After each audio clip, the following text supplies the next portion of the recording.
माझी screen visible आहे sir तुम्हाला? हो सर, हो. Okay, thank you.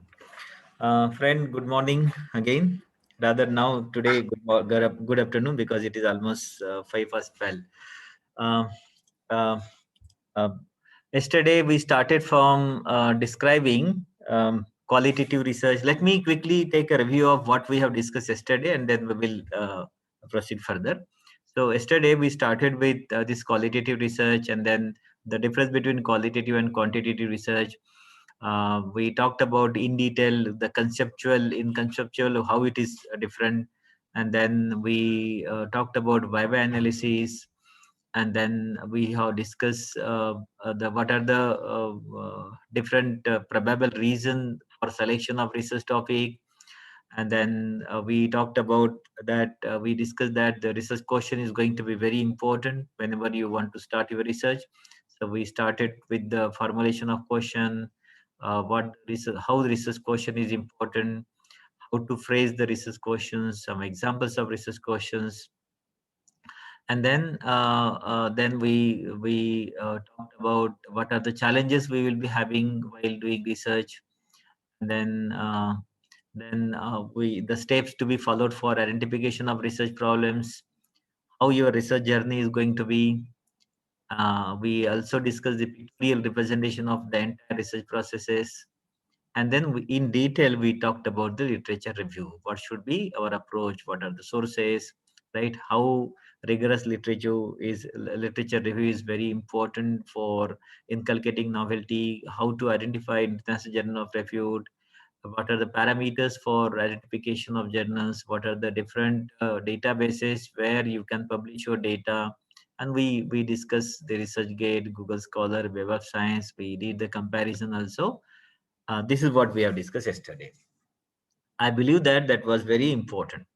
Now today I will be focusing more on hypothesis, because as I mentioned day before yesterday, I guess there are some essentials in research, and hypothesis is one of the very important essentials in research. Hypothesis, or we can call it as a smart idea. So what is hypothesis? Hypothesis basically is next step in the scientific method, which is simply an educated and testable guess. The answer, and you will have to, whatever guess you will be making, you will have to search answer for that guess. A hypothesis is often described as an attempt by the researcher to explain the phenomenon of interest. Like whenever you would like to, the researcher would like to understand some phenomenon, a hypothesis will provide an opportunity to describe that. Hypothesis can take various forms depending on questions being asked and the type of study being conducted. And because you must have seen, because since last 3 days, this is fourth day rather, we talked about the formulation of questions, right? And there are different parameters as well, because questions can be formulated in different ways, right? So the way in which you will be formulating questions and the way in which the study will be conducting, that will be, that will reflect on your hypothesis as well. The key feature of hypothesis is that each must make prediction. This is very, very important. Whatever hypothesis you will be having, one or two hypotheses or null hypothesis, alternate hypothesis, every hypothesis should have some prediction. You need to remember that hypotheses are the researcher's attempt to explain phenomenon being studied, as I mentioned earlier, and it also involves the explanation of prediction about the variables which you will be studying. And moreover, these predictions are then tested by gathering and analyzing data, and the hypothesis can either be supported or rejected. I mean, whatever the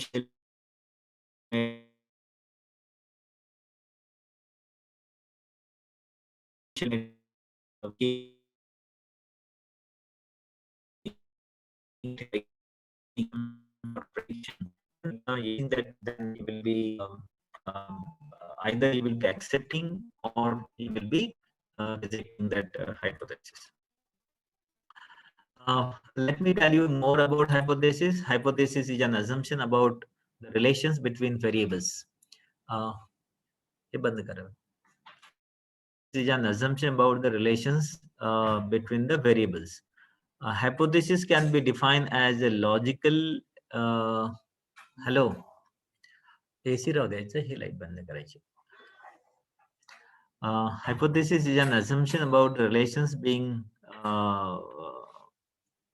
assumptions about the relations between variables, like whatever variables you will be having, you will be you will be studying the relationship about the variables, and moreover you will be predicting some relationship, I mean, about the variables. Whatever variable you will be using in your research, you will be predicting a particular type of behavior of those variables, and how one variable would be dependent on other. Hypothesis can be defined as, there are different definitions: logically estimated relationship between two or more variables expressed in the form of testable statement. So this is very, very important. Every idea cannot be treated as hypothesis, because because I have prepared few slides to explain you how idea is going to be different than hypothesis, because every idea is not going to be considered as a hypothesis. Okay. Therefore, the relationships are estimated on the basis of network of association established in the theoretical framework formulated by the research study. So, whatever the theoretical framework you will be formulating while formulating your hypothesis, you will be getting an opportunity to establish some relationship between those variables. And this is another definition of hypothesis. This is very precise definition of hypothesis. A hypothesis is a logical supposition, a reasonable guess, or an explanation for phenomenon under investigation. It means whatever phenomenon which you will be undertaking in your research, you will be giving a logical reasoning for that. You will be having reasonable guess, and you will be explaining those phenomenon, and that is why you will be having a kind of prediction, kind of imagination, kind of assumption right in the beginning. But this imagination will have some theoretical support, because as I told you on the first day itself, there is a fine difference between assumption and hypothesis. Truly speaking, if you look at if you see the synonym, like if you go to the library, I mean a dictionary, if you refer any dictionary, and if you see the synonym of hypothesis, you will end up with the word um, um, assumption. But let me tell you, hypothesis and assumptions are not same. There is a fine difference between assumption and hypothesis. The reason being, assumption could be a completely imaginary, whereas hypothesis can never be completely imaginary. Whatever prediction, whatever assumption you will be making in the research, it will have some theoretical base, it will have some technical base, without which you will not be. That is why alone, only one statement of hypothesis is not going to serve the purpose. Only one statement of hypothesis is not going to serve the purpose. Like for example, I have considered many examples, but here I would like to consider one example. Let us say in my laboratory we are modifying carbon nanotubes with another material. Let us say, forget about, like, I know there are some participants, they are from management science, they may not be aware, they may not be knowing what the single wall carbon nanotube is all about. So let me take it in this frame, that there is one material, and I have used another material to have the to coat that material. So I have one material which is being coated by another material. The combination of these two material will provide me the wonderful affinity towards the detection of carbon monoxide, for example. So this is my hypothesis. What is my hypothesis? So far I have seen the literature, and I have seen that till date, till this point of time, nobody have tried this combination, like two different material 1 and material 2, material x1 and material x2. So far nobody have tried. So since nobody have tried, I thought, let me take that opportunity and explore that possibility of mixing those two material together. And while because whenever I thought about mixing those material, what I did, I have gone through the fundamental aspect of that material, both the materials, and I came to know that there would be sort of, whenever I will be having mixing two material, there will be a a typical interaction between the two materials, and that as a result of that, I'm going to have altogether fine-tuned properties, altogether different properties, and as a result, this combination of material will be good for detection of carbon monoxide. This is my hypothesis. This is my prediction. So I can make that a statement, and that is going to be my hypothesis statement. So this is what we call as the alternate hypothesis. My null hypothesis would be, even though I am having combination of these two material, this is not going to show any affinity towards detection of carbon monoxide. So this would be my null hypothesis, and my alternate hypothesis or main hypothesis would be, this combination is going to provide me a wonderful opportunity to have the affinity towards carbon monoxide. Now, simply making statement is not going to serve the purpose. Once I make the statement, I need to write at least one small paragraph. What is the theoretical support? What is the technical support to make that statement, right? And that will help, because whenever you will be submitting, for example, you are submitting this proposal, like you got your PhD, okay, and you would like to join one of the foreign university as a postdoc fellow. Okay, now if you want to join the foreign university as a postdoc fellow, then you will have to submit a proposal, right? And in proposal, whatever the research based proposal it could be the proposal for funding, it could be proposal for getting fellowship. It should start with hypothesis, right? And whenever you are making hypothesis, only making statement is not going to serve the purpose. Once you make the statement, the next paragraph should be, what is the technical base, what is the theoretical base support for that prediction. Unless you do that, nobody is going to believe you, nobody is going to trust you. And if you could do that, it is going to be added advantage for you to make that reviewer convinced, right?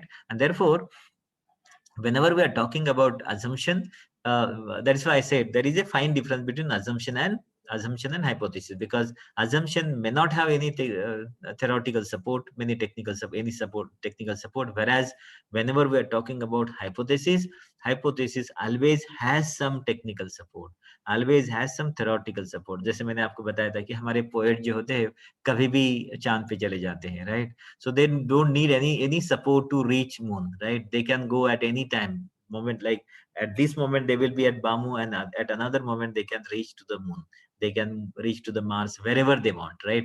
So this is all imaginary, whereas hypothesis in the research is not going to be imaginary. There will be some theoretical support and technical support for that. What kind of why we should hypothesize, like why we should have hypothesis in our research? This is going to provide me two different objective, long term goal, and short term goal. What is short term goal? Is establishes research strategies. I mean, your hypothesis will help you to prepare the research strategy. Now what the research strategy is all about? Research strategy means, मान लो आपने hypothesis formulate कर दिया, उसके बाद में that will help you to formulate your objectives, that will help you to formulate your methodology, mainly like objectives and methodology. And it will help you to do some experimentation. Either you can conduct experiment, or you will be having interviews with various people, and as a result of that you will be making some conclusion, right? So short term, it establishes a research strategy, so it help you to prepare your research strategy. Because if you can imagine, you don't have a hypothesis, how you will be able to formulate your objectives, how you will be able to formulate your methodology. It will be very you will be in dark. Now as far as long term research question, this is very, very important, because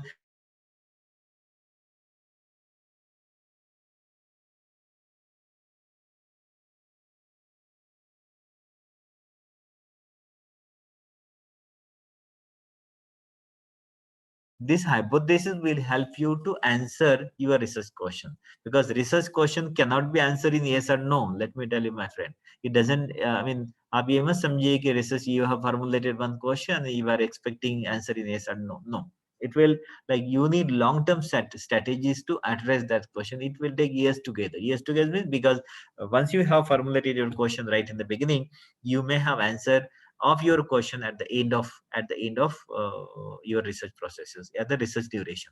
And moreover, as I mentioned yesterday, your research always starts with question and ends with question.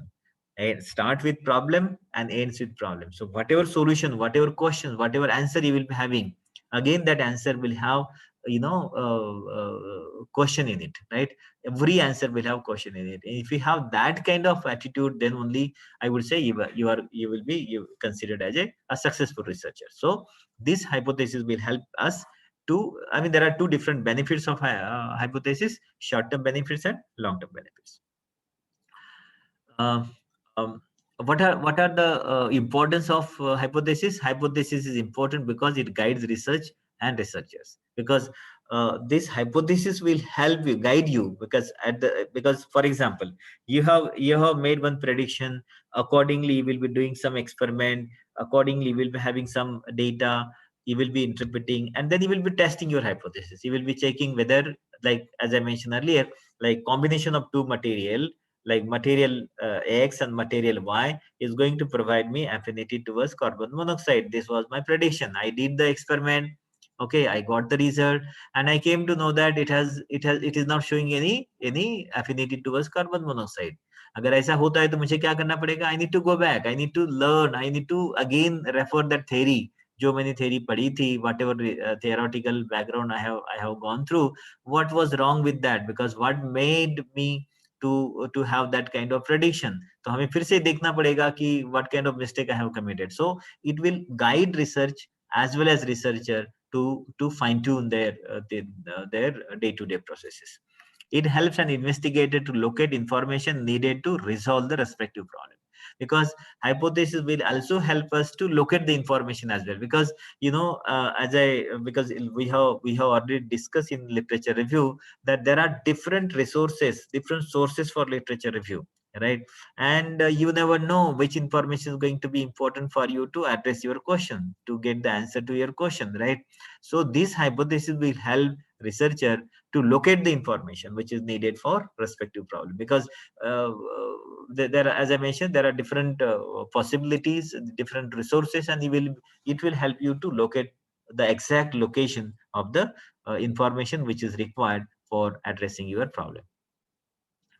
I am going to tell you the two examples of null hypothesis and alternate hypothesis, because I know many times social science student and the students who are doing those who are from statistics, they might be well familiar with this null hypothesis concept and alternative hypothesis concept, but many students, they are not well aware. Although this concept is very simple, but I believe that you should have, because otherwise you will be having an idea, and that idea cannot be considered as a hypothesis. Every idea cannot be considered as a hypothesis, क्योंकि वो vague होगा, broad होगा, measurable नहीं होगा, testable नहीं होगा. क्योंकि सबसे important क्या है? Your hypothesis need to be testable. अगर वो आप टेस्ट ही नहीं कर पाओ, तो फिर वो hypothesis आप मतलब you will be ended with frustration. Let me tell you, my friend. या फ्रस्ट्रेशन नहीं होगा, लेकिन आपका डेटा जो आप पाएंगे after experiment, that data will not be that much impactful for publication in the journal of international review. इसीलिए मुझे लगा कि let me tell you what the null hypothesis is all about and how to define. I have considered many examples of null hypothesis as well. Null hypothesis, first of all, null hypothesis state that there is no relationship between measured phenomenon and independent variable. Like whatever the dependent and independent variables you have, whatever variables you have, null hypothesis is the statement which will show that there is no relationship at all. I mean, in the null hypothesis, whatever null hypothesis statement he will be making, he will be claiming that there is no whatever variables you will be having, dependent and independent variables, those variables will not have any relationship. For example, age has no effect on mathematical ability. So there are two different variables. One is age, other is mathematical ability. So these two different variables are not at all having any relationship. This is my null hypothesis, right? Age has no effect on mathematical ability. Second example, porphyrin modified SWNTs will not have any affinity towards aromatic meiosis.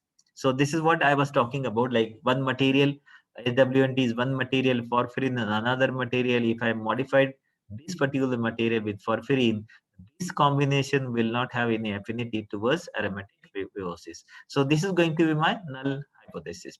But let me tell you, my friend, only making this kind of statement in your thesis is not going to serve the purpose. Similarly, only making this kind of statement in your any proposal is not going to be useful. What you need to do is then you need to make a statement that why porphyrin is not going to have any relationship between, porphyrin modified SWNT, why this may not have affinity towards aromatic gas. But rather what you need to do, because this is a negative statement, this is null hypothesis, you need to justify rather alternate hypothesis. This is going to be your main hypothesis. Why we are calling it as alternate? Because we always start with negative statement in research that this is not going to happen. Like this is going to like create some challenge in front of you, like somebody challenging you that whatever you are doing is not going to be doable. It's not, you are not going, you will not be able to do that. This is the kind of challenge you will be having. You will be accepting right from first day, and then you will be accepting that challenge. Okay, fine, आप कह रहे हो ये हो नहीं सकता, मैं करके बताऊंगा, right? कैसे हो सकता है? You will have to technically justify, you have to theoretically justify. You can see this statement now. What this statement is, you can see this statement, alternate hypothesis. What is alternate hypothesis? The hypothesis state that there is a strong relationship between measured phenomena, that is dependent variable, and independent variable. So null hypothesis says it doesn't have any relationship, whereas the alternate hypothesis says it has got strong relationship, right? So the examples: teenagers are better at mathematical abilities than adults. Teenagers are better at mathematical abilities than adult, right? So this is a alternate hypothesis. Here what we said age has no effect on mathematical ability, whereas in alternate hypothesis we are claiming that teenagers are going to be better as far as the mathematical abilities are concerned as compared to adult. Similarly, second, for those who are from science discipline, for them this you can consider second, porphyrin modifies SWNTs will have strong affinity towards aromatic. So this was a negative statement. So like this is something like you believe that this combination porphyrin, whenever you will be modifying this material, single wall carbon nanotube with porphyrin, this combination is going to provide you wonderful affinity towards VOCs. And but somebody challenging you, he said nothing doing, it's not going to work. So right from beginning there would be some challenge, right? So that challenge is going to be null hypothesis, and that is why whenever you will be formulating, whenever you are in the process of formulation of hypothesis, you should start with null hypothesis. It's kind of challenge, it's kind of yourself are creating challenge in front of you, and then you will be making a positive statement that nothing doing, this is going to happen, and these are the probable reason for that. And therefore this statement should be followed by one paragraph, and that paragraph will essentially explain how this porphyrin are going to be important. I mean, like whenever you are modifying this material with this material, SWNT is going to provide you wonderful affinity towards aromatic prebiosis. Similarly, this material, composite material, is going to provide me the affinity towards VOC. So this is a kind of explanation you will have to give here. So these are two examples of null hypothesis and alternate hypothesis. I hope you must have understood now. Of course, you can start writing questions in chat box. If it is not clear, we can still discuss at the end of this session. This is another statement about alternate hypothesis and null hypothesis. An alternative hypothesis is a statement that is simply the inverse of null hypothesis. As I mentioned earlier, it is the inverse of null hypothesis. That is, there is some statistical significance between two measured phenomena. Whereas in null hypothesis is what researcher tries to, and moreover, null hypothesis is what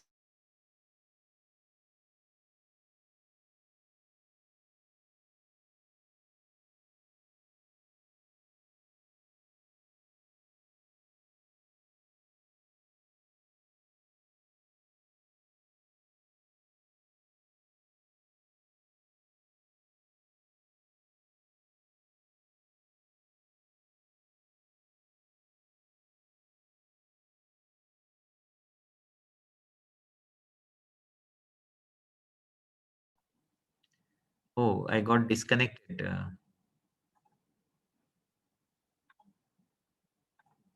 I hope I'm audible now. I would appreciate if somebody give me response. Am I audible? Am I audible?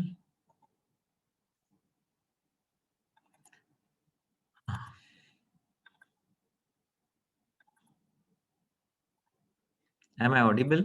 Okay, let's hope that I'm audible. Okay, this is the problem versus hypothesis. Hypothesis is an assumption that can be tested and can be proved to be right or wrong. This is very very important, right? Hypothesis is an assumption, ये तो हमने समझ लिया, but that can be tested and can be proved to be right or wrong. Let us say if you are having hypothesis statement and if you believe that that can never be tested, if you don't have opportunity, if you believe that that is not testable statement, it means that something is wrong with that statement and that can never be considered as a hypothesis. Problem is a broad question which cannot be directly tested. Problem is a broad statement which cannot be directly tested. The problem can be significantly investigated after converting it into a form of hypothesis. So this is a kind of comparison of problem versus hypothesis. Problem is a broad question, truly speaking, which cannot be directly tested. You have to convert that into hypothesis, and hypothesis is going to be a kind of statement which can be tested and which can be proved as a right or wrong. That you need to understand. So I thought I should give you some input about that as well. What are the sources of hypothesis? I mean, how sources, I mean, like how can you formulate, like what activities you should do to formulate your hypothesis? The first thing that you need to do to begin with in the beginning phase of your research career is discussion with your colleagues and an expert about the problem, its origin and objectives in seeking a solution. I mean, whenever you are in the beginning phase of your career, like whenever you join the research laboratory, what you need to do is to begin with, this is what I usually advise my research scholar. Whenever research scholar joining my research laboratory, I never ask him to work right from day one. I usually ask him to just be comfortable with the research scholar for at least for 1 week time.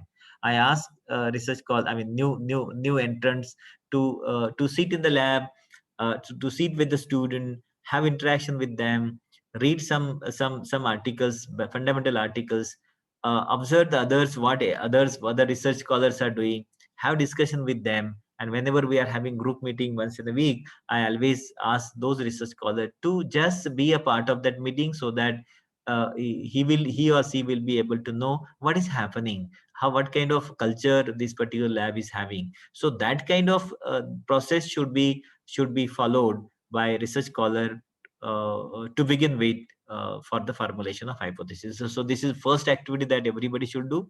Then second is examination of data and records for possible trends and peculiarities. I mean, whatever the result you are expecting, because you need to start estimating every, right from day one. You cannot formulate, cannot write the statement, but you will be having something in your mind, some creative thinking, that this is going to be a probable, I mean, broad area of my research investigation. This is what I will be expecting at the end of my research, and this is the kind of data I will be expecting. So you need to just examine what are the reported data so far, the nature of data which you will be expecting in your future research. What you need to do, you need to see the latest references, see like what kind of data is there. You need to examine those data very carefully, records very carefully, see the what kind of trends and what are the peculiarities of those data. That is very very important input for you to formulate your hypothesis. Review of similar studies means, whatever, let us say I'm going to use, you must have seen the one phrase that I'm going to use porphyrin modified SWNTs for detection of carbon monoxide, for example, or for detection of aromatic gases. This is my broad topic, right? This is my broad topic. So what I need to do, I need to see, like, during literature review, what is happening elsewhere across the globe. Who are the researcher, who are those who are working in this particular area, what kind of strategies they are following, what kind of methodology they are adopting, what kind of research they are having, what kind of, again, like, once, what kind of conclusion they have drawn, and then what are the probable pitfalls in their investigation. So similar studies I need to review before I come to the before I formulate my hypothesis. Exploratory personal investigation and observation. I mean, what does this means? This means, apart from your research paper, review of research paper, what you need to do is, you need to start observing your research colleague, those who are senior in the lab. You need to see, like, what kind of strategies they are following, how they are making use of instrument, what kind of data they are getting, what is the train of that data. And that is why I said, I always ask a new research scholar to be a part of our group meetings once in a week, and just I ask them to just see, like, what is happening, how the senior research scholars are making presentation of their data, and so on and so forth. And because this is very, very important. Then logical deduction from the existing theory. So whatever, because again, like, before formulation of hypothesis, what the student has to do, whatever broad topic the student must have undertaken or considered to begin with, he need to understand I mean, he should go through the theoretical background, and then he should have some logical deduction out of this existing theory. Because unless he has some skeleton, because he need to prepare some skeleton. Once he go through the theoretical aspect of the topic, he need to prepare the skeleton of his investigation. And that skeleton may be in due course of time. Every day, it's not the, I mean, every day you may, let us say, this is my first day, 2 3 days I have referred the some theoretical background, and then after 2 3 days I have prepared one skeleton of my research to be followed. That skeleton need to be fine-tuned every day, right? So first of all, you will be preparing skeleton, you will be discussing that with your fellow senior class, I mean, the research colleague, and maybe your research advisor, and you will be continuously making some changes in that. Continuity of research, this is also very, very important. What I'm saying, continuity of research means, like, let us say, if I join this laboratory in the month of January, so usually I ask my research scholar usually to take as much time as you can, maybe 1 or 2 months, to formulate your pre-PhD synopsis, to draft your pre-PhD synopsis, which consists of the pre-PhD synopsis. Pre-PhD synopsis, which synopsis? The synopsis which is required for the submission of for the registration of PhD, right?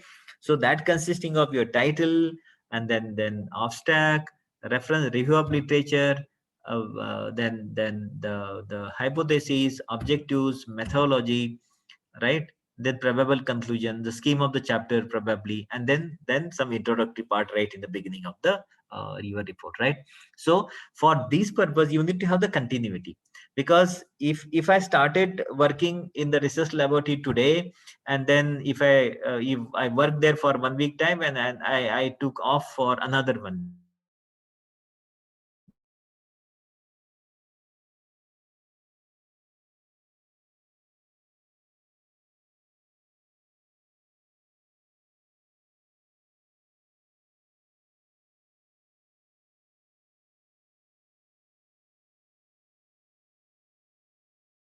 very difficult for them to maintain the continuity. But you see, let me tell you, if you are losing that continuity, you will be having a lot of problem.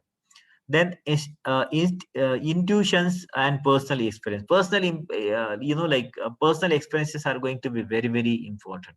Because that experience, you need to take that experience. You cannot be, ऐसा नहीं कि आप बिल्कुल खड़े रहेंगे and then you will be only observing people. No, because to begin with, you might need to conduct 1 or 2 experiment before you consider any topic. Let us say you want to work on like some materials. Let us say you want to undertake you want to finalize one topic. So before finalizing that topic, you need to conduct experiment on that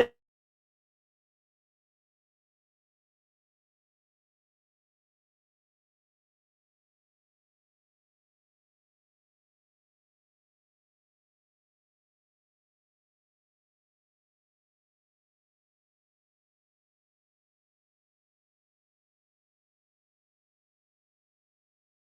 be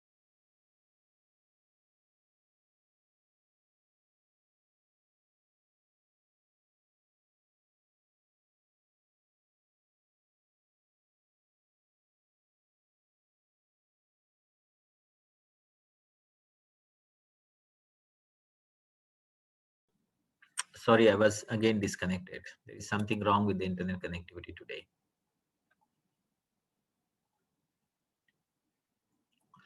Anyway, I was talking about characteristics of hypothesis. Uh, it should, it should have the conceptual clarity. It should be very clear and precise. There should not be any vague or broad statement. You should be very precise. And I'm going to quote some examples also. Okay, it should be very specific. It should be very specific, and it should have limited scope. The scope should not be unlimited.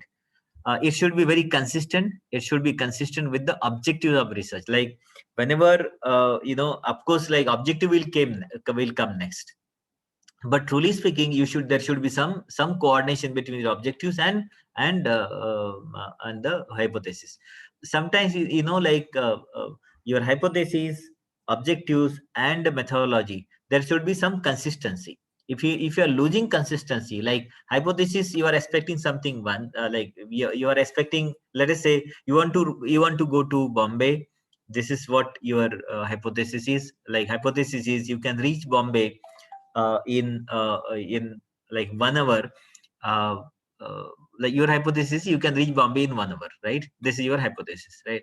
And if you are trying to reach Bombay by walk, it doesn't make any sense, because like you're not going to be consistent. Like this is what the inconsistency means. Like your hypothesis is you can reach Bombay in 1 hour, and if you want to reach Bombay in 1 hour, you cannot walk, right? Even you cannot go by car, because you will not be able to reach Bombay within 1 hour except by air, right? So if you are in your objective, if you don't have any target to reach to the airport, it means that, like, what should be your objective then? You go to the airport, take the flight, ride the flight and reach Bombay. At least this is a broad objectives I'm talking about, right? And how to do that? Book the flight and so on and so forth, right? So there should be some consistency. There should be some consistency in your objectives, so in your hypothesis, objectives, and methodology. Next is testability. Like it should be capable of being tested. Like I'm going to tell you one example later, that vague statement which cannot be tested, that I'm going to give you one example in due course of time. And expectancy, it should state the expected relationship between variable. Because if you are not if you are not able, that becomes a null hypothesis, right? At least I'm talking about the main hypothesis or alternate hypothesis. Like there should be some relationship between the variables which are being used in the investigation. Let me tell you some examples of null hypothesis and alternate hypothesis. Let us say the null hypothesis example: the consumption of the medicine doesn't reduce chances of heart arrest. Consumption of the medicine does not reduce the chances of heart arrest. It means even if you consume medicine, still you are not going to keep yourself away from heart attack, even if you are under medication. So this is a null hypothesis. What is the alternate hypothesis? Consumption of particular medicine reduces the chances of heart arrest. It means if you are under medication, probably you will be saving yourself from cardiac arrest, right? So this is your alternate hypothesis. So null hypothesis always start with negative statement, and like null hypothesis always imposes a challenge in front of you, and alternate hypothesis is going to provide you an opportunity to do some creative work, to do some creativity in your investigation. So this is again like the comparison. As far as definition is concerned, as far as observation is concerned, like this is the basis of comparison and what the null and alternate hypothesis differences are. As far as definition is concerned, null hypothesis is a general statement that states that there is no relationship between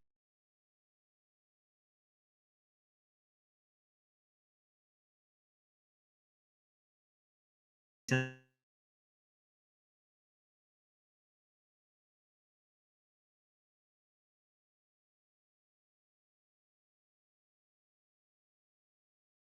No relationship between them.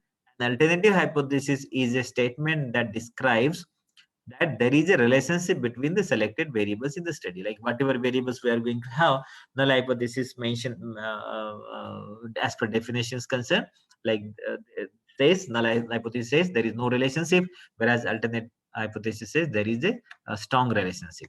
Observation. On the basis of observation, null hypothesis believes that the results are observed as a result of chance.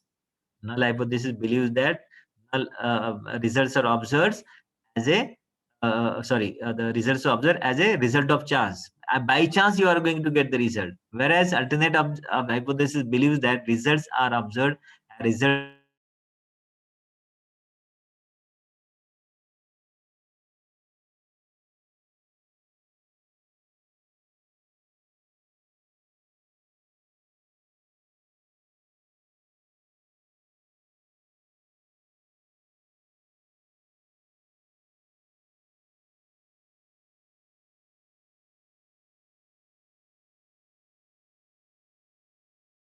Okay, the result of the null hypothesis indicates no changes in opinion or action.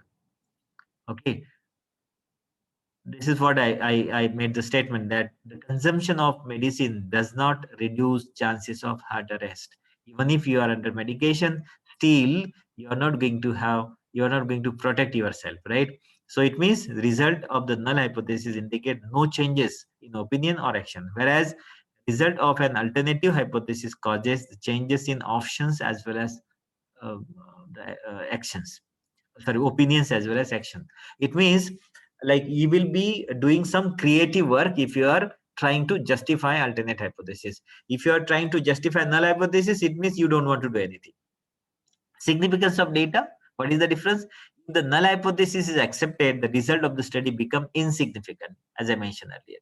So if you start accepting null hypothesis, it means you are ready. I mean, your data is not data is going to be insignificant. Whereas if an alternative hypothesis is accepted, result uh, is, alternative hypotheses are important. Alternative hypothesis accepted, the results of the study become significant. So this is going to be insignificant, and alternate hypothesis data is going to be very significant. As far as importance is concerned, null hypothesis allows the acceptance of correct existing theories and consistency of multiple experiments. And whereas alternate hypothesis allows the acceptance of multiple experiments and consistency of multiple experiments.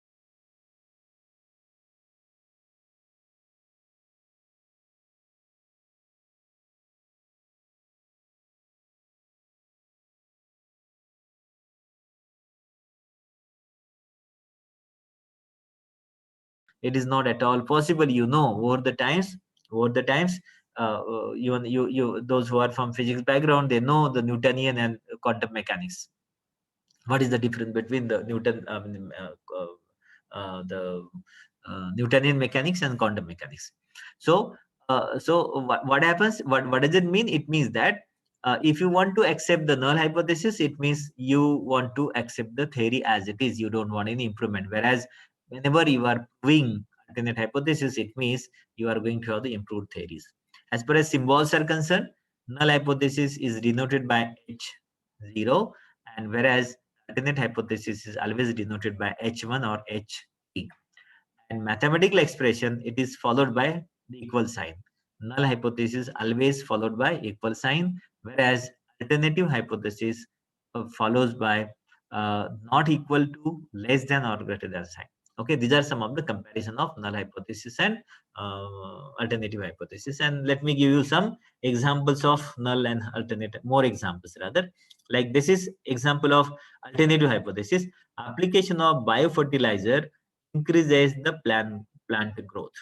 Okay, this is a positive statement. Whereas null hypothesis, application of biofertilizer does not increase the plant growth. You can see. So this always imposes challenge. Like whenever you are applying some biofertilizer, these people will say that no, even if you are applying biofertilizer, is not going to be responsible or going to give you any importance, provide you any advantage of increasing the growth of the plant. Whereas the alternative hypothesis always believes that yes, it is going to be good for increasing the plant growth. Similarly, the another example, light color has effect on the plant growth. Light color has no effect on. because this is null hypothesis. Light color has no effect on plant growth, whereas the alternative hypothesis is light color affects the plant growth.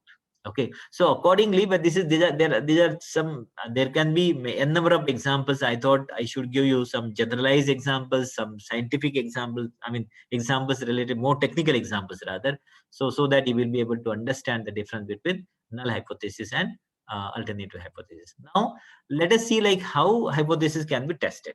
Okay, this is very important, because once you formulate hypothesis, you need to understand how it can be tested, right? So testing of null hypothesis and alternate hypothesis. So the hypothesis testing process, as far as the hypothesis testing process is concerned, we need to talk about the data driven decision making, because as far as testing is concerned, there should be some data. There should be some statistical data, otherwise testing cannot be done, right? Or I can, let me tell you, for example, here there are many generalized example. Let me, those who are from science discipline, for them I can give you one technical example. Let us say, again from this from my own field, let us say what I'm doing, whatever the material, the same example I will be quoting again, so that there will be consistency in quoting those examples. Like for example, there I mentioned earlier that I'm going to add two materials together, one material with another, and by adding these two material, whatever the sensor I will be developing, that sensor will be able to enhance the response time.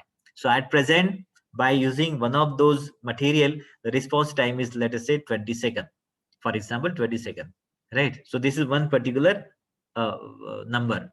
Okay, because as far as testing is concerned, you need number. Okay, now if I add these two material together, my response time should be, I'm expecting that it should be less than 20. So what would be my null hypothesis? My null hypothesis would be, by adding this, is going to have my response time will be equal to 20 seconds, right? And my alternate hypothesis would be, by adding this to material, my response time would be less than 20 seconds. Okay, less than 20 seconds. So like this. So here what we need to do is, first we need to formulate, if you want to test the hypothesis, first of all you need to formulate hypothesis. After doing that, we have to find right test for our hypothesis. Again, there are two different kind of testing strategies. I'm going to tell you both the strategies. First of all, you need to identify which, we need to decide which strategies should be better for you, right? Then you can execute that, and we can make the decision based on the result. Let's start from the beginning.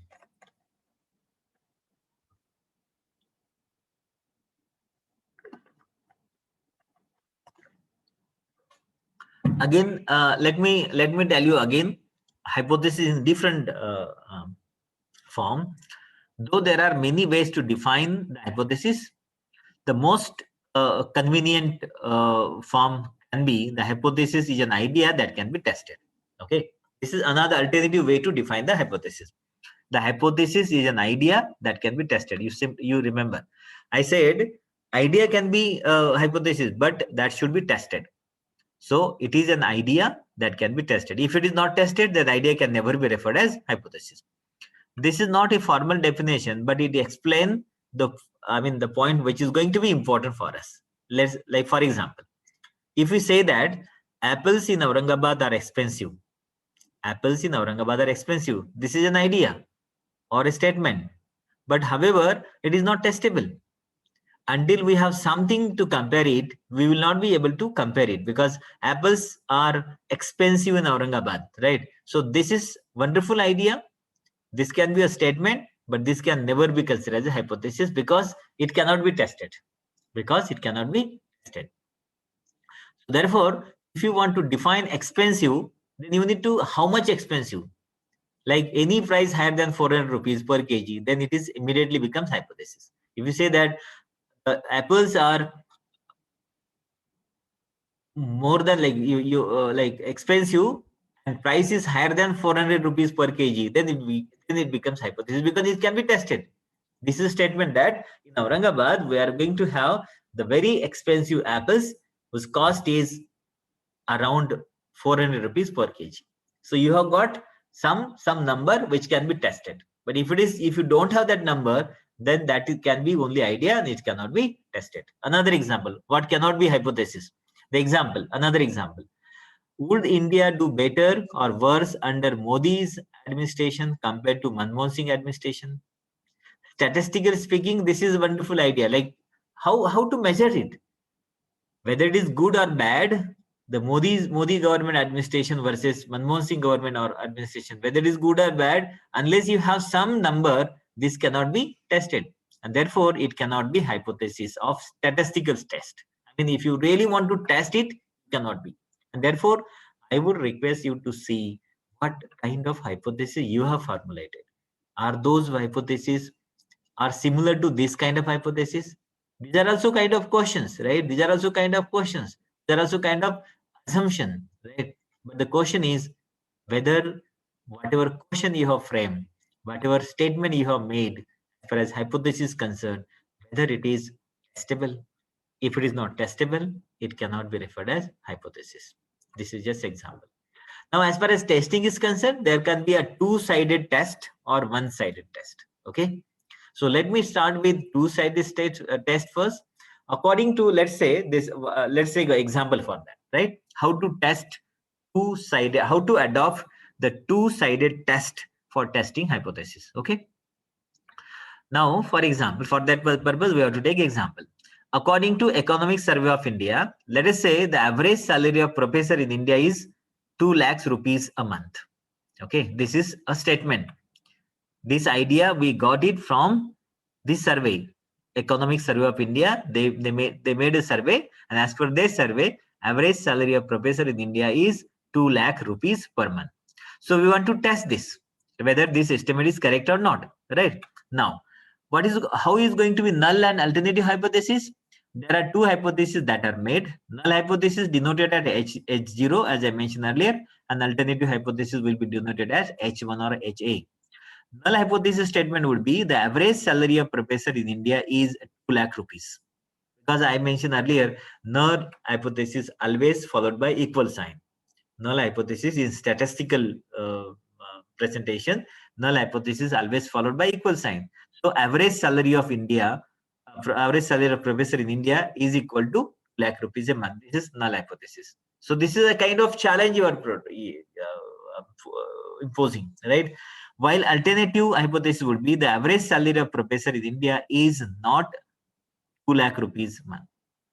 So this is kind of, this either it would be less, it would be greater. So this is why it is a two-sided.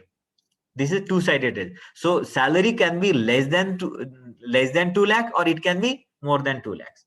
Okay. So this is a two-sided test example. This is how the two-sided test can be adapted. The concept of null hypothesis. Now you will want to check if 2 lakhs is close enough to the true average predicted by the Economical Survey of India. Whether this 2 lakh is going to be close enough, whether it is going to be like very close to 2 lakh on other side, less than or more than 2 lakhs, right? In case you will accept the null hypothesis, it depends, right? Either you will be accepting null hypothesis. Null hypothesis means the average salary is exactly 2 lakh rupees, or if you want to reject, then it means that either it would be less or it would be more. So concept of null hypothesis is similar to the innocent until proven guilty. Like हमारे पास होता है ना कभी कभी जब police वाले किसी को अरेस्ट करते, so unless his guilt is being proven in the court of law, nobody can treat that fellow as a guilty fellow.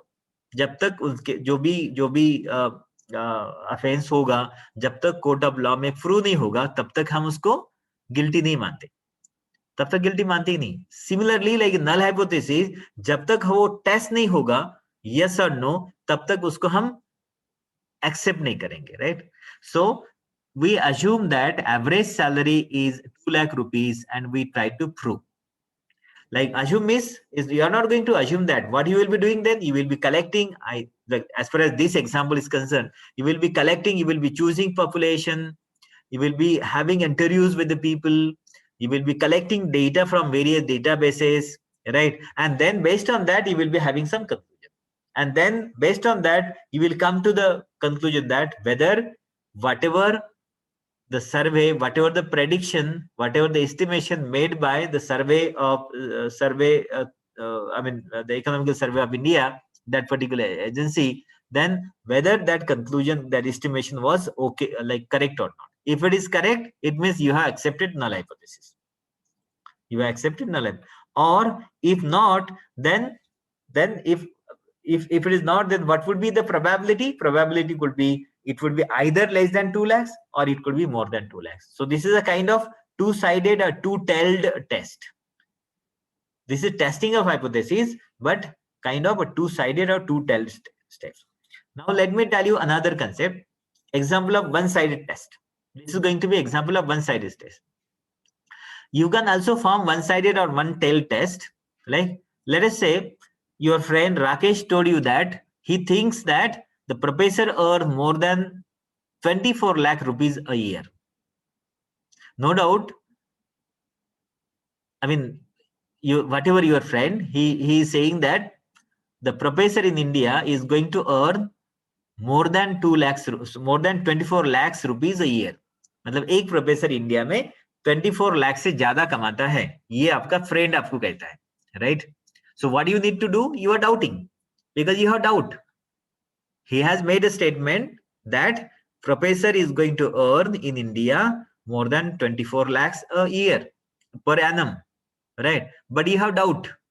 So if you are having doubt, you have to select the population, you have to collect the data, right? So what would be your statement? So you accordingly you can make the null hypothesis. And so null hypothesis would be yes, that the professor is going to earn more than, the salary is going to be more than 24 lakhs.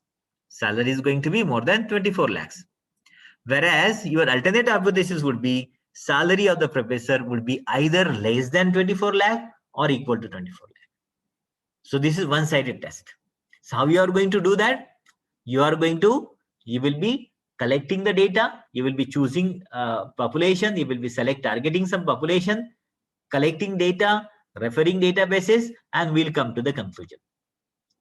Either professor's salary is more than 24 lakhs rupees annum, or alternately, what you will be doing? Either you can have the salary, your prediction could be your salary maybe, salary of the professor may be less or equal to 24 lakhs. So this is the example of one-sided test. So what does it mean? It means that, in summary, it means that whenever you have an idea, as far as hypothesis is concerned, that idea need to be testable. If it is not testable, then that can never be referred as hypothesis. And this is very, very important. Regarding testing, you can either follow one-sided test or two-sided test. That depends on you, or depends on the kind of data you will be having, depends on the kind of hypothesis you will be formulating. It is up to you accordingly, because you need to see like what kind of strategies you would like to adopt for testing your hypothesis at the end of the processes, right?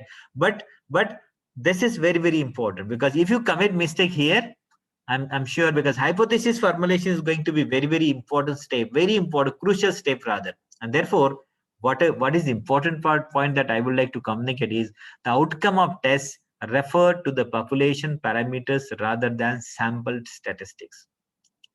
So what kind of population you are selecting, that is going to be very, very crucial here. Another crucial consideration is that generally the researcher is trying to reject null hypothesis.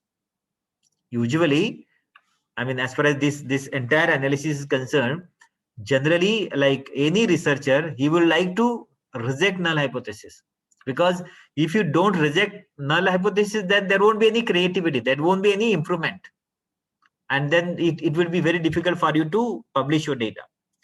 Think about null hypothesis as the status quo, and alternative as the change or innovation that challenges that status quo. It means like if you really want to have the innovation, you need to reject null hypothesis. And therefore, my friend, the formulation of hypothesis is going to be very, very important. And if you don't do that properly, you will be having a lot of tough time and you will not be able to publish your data in good journal. This is what I was since yesterday I'm trying to tell you that if you really want to publish your data in good journal, all these points are very, very important. I will use another presentation because I'm going to um, I'm going to continue my daily deliberation for another 10 minutes, and then I will allow you to have the interaction.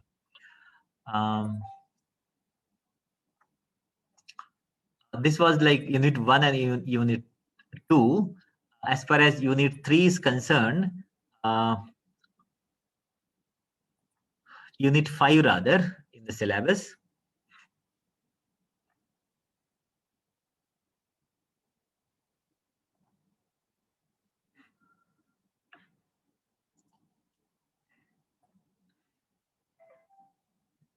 Okay.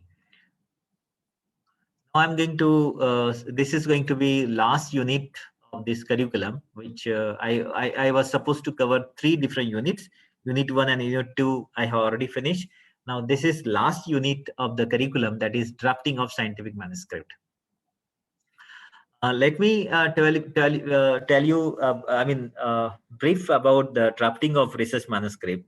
Friend, since last 3 to 4 days, we have been like I'm trying my level best to share my experiences in the area of research, right? And I told you right in the beginning that I'm not going to teach you anything from book. Rather, I will be sharing my experiences, whatever experiences I have collected during last 32 years. I will be sharing those experiences only. Now, whatever like so far we discussed, uh, what should be the essentials in research, right? What should we do? What should we not do? How plagiarism is important, how hypothesis formulation is important, how literature review is important, what should be scientific method to do literature review, what are the difficulties you will be having in research, and how you will be able to, what should be your platform, like what should be your preparation to create a platform so that you will be able to publish your data in good journal. Now, this last like another 10 minutes and tomorrow one more lecture, I will be focusing on drafting of scientific manuscript. My friend, whenever we are working in academic institution, whether you are research scholar or faculty member, publishing data is going to be very, very important. Publishing data is going to be very, very important. But let me tell you, my friend, many of you, those who have those who have try to publish their data in Journal of International Review, they must have experienced the rejection as well. And let me tell you, my friend, those who are youngster, for them, I would like to tell you, my friend, rejection is going to be very, very normal. Don't get discouraged, because I know in the beginning phase, if you are submitting your research paper and if you got rejection, like for example, if you get rejection from the journal, you are going to be demoralized like anything. But let me tell you, my friend, rejection is always going to be very normal in publishing your data. Don't get discouraged with that rejection. Rather, as I mentioned earlier, if you submit your data in very, very standard journal, first paper, usually usually the most of the research scholars are doing, whenever they are in a position to submit their research manuscript, first research manuscript, they always choose less resistance path. Less resistance path means they always preferred the journal which is not which is not having very high standard, so that they believe that my first paper should be accepted, it should not be rejected, so that I can get some moral boosting. But I'm having some other opinion. Like if you are submitting your data in substandard journal, if that paper is accepted, then you will never know whether you have some serious flaws in your investigation. Those flaws are going to be continued for another year, and you will be end up with frustration if you are submitting data to high standard journal in later stage.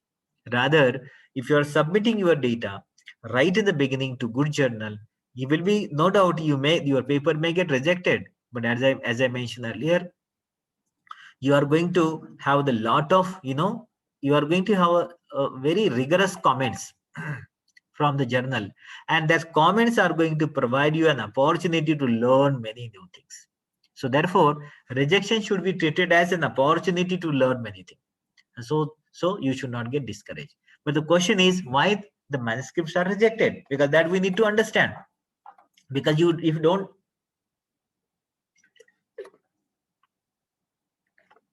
don't understand that properly, then I mean it doesn't make any sense.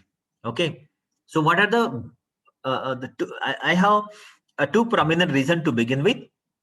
First, it may not have novelty, and it deficiency in the quality of drafting manuscript, although it is novel. So let us say if your paper get rejected, there could be two prominent reasons. Number one, it may not have novelty, and if at all novelty is there, you may not have a good skill, drafting skills, so that you could claim your novelty. Because आपके पास novelty है, लेकिन आपको convince तो करना पड़ेगा ना, आपको बताना तो पड़ेगा ना. If you are not good enough in presentation, if you are not good enough in drafting, then again you are going to miss the train. This particular presentation is going to describe all those steps, how to draft the quality manuscript. What are those, how to earn that skill of drafting. But let me tell you, my friend, it is like through experience only you will be learning. Because to begin with, you will be committing a lot of mistakes. But if you do it on your own, I'm sure in due course of time, you will be earning those skills for drafting impactful manuscript. And therefore, one thing that everybody should do, every research scholar, don't be dependent on your PhD advisor. Because if you are doing experiment and asking your research guide or research advisor to draft paper for you, then you are gone. You are not going to be independent throughout your life. You are going to be paralyzed. You are going to be handicapped. And therefore, whenever you are, whenever you will be having data, you should take that opportunity. Even if your advisor is willing to draft manuscript, you should be enough courageous to tell him that no sir, I'm not going to allow you to write. I will be writing on my own. So you should write your manuscript on your own, and you can ask your research advisor to get it corrected. But don't ask him to write manuscript for you, because if he is writing, then he will be handicapped, as I mentioned earlier. So the two prominent reasons could be it may not have novelty, and second, you may not have enough skills, drafting skills to draft to write the manuscript, and as a result of that, somehow you could not convince the reviewer that you got the novelty. I think I have mentioned this in the first lecture, but let me quickly repeat this. Okay, let me quickly repeat this. Like these are two prominent reasons, but these are 9 most likely the minute reasons for getting your manuscript rejected. Number one, I have already explained this, but therefore I'm not going to explain this in detail, but quickly I'm going through this so that there would be some sort of consistency in my presentation. Issues in problem identification. अगर आपका problem identification में अगर कुछ issues है, आपने सही तरीके से नहीं किया, तो again you are going to have the problem. I have already discuss adequate literature review. I already mentioned how literature review can be done, right? If you don't do adequate literature, inadequate literature review rather, if you don't do literature review completely, and if it is inadequate, again you are going to lose the bus, then miss the train. Then improper formulation of hypothesis. अभी हमने देखा कि hypothesis formulation कितना importance है. That is also very important. No social relevance, क्योंकि मैंने पहले बताया कि whatever research outcome you have, it does if it doesn't have any societal importance, societal relevance, that nowadays most of the standard journals, they will be seeking this particular aspect in your manuscript. Ambiguity in the designing of experiment. आपका experiment अगर सही design नहीं किया होगा तो आपका data सही नहीं होगा, डेटा सही नहीं रहा तो उसका इम्पैक्ट नहीं दिखेगा. Inadequate interpretation of data. Whatever data you got the data, but somehow you could not interpret it properly. आपने compare नहीं किया, आपने उसका impact नहीं बताया. So as a result of that, you could not convince reviewer. Then improper mapping of strength of research scholar with problem. Like जैसे मैंने ये भी बताया कि whatever strength you are having, but somehow you could not do proper mapping with the issues, and as a result of that, you end up with the frustration. poor presentation and drafting skill कि आपका जो presentation है वो सही नहीं था, and as a result of that you could not convince. And then most importantly credential of research scholar, क्योंकि आपके पास adequate credential भी होना चाहिए. If you don't have enough credential for publishing your, I mean, credential means what? Whenever you are submitting manuscript, you will be making some claims, right? Those claims means like we are having this and this experiment. So the reviewer is going to see what kind of early publication you have. You are going to make a claim that we have used this and this infrastructure for preparation of this and this XYZ material, XYZ object. So the reviewer is going to see whether you have got that infrastructure in your institution. Therefore, your website should be updated. Okay, so these are probable reasons why the research manuscripts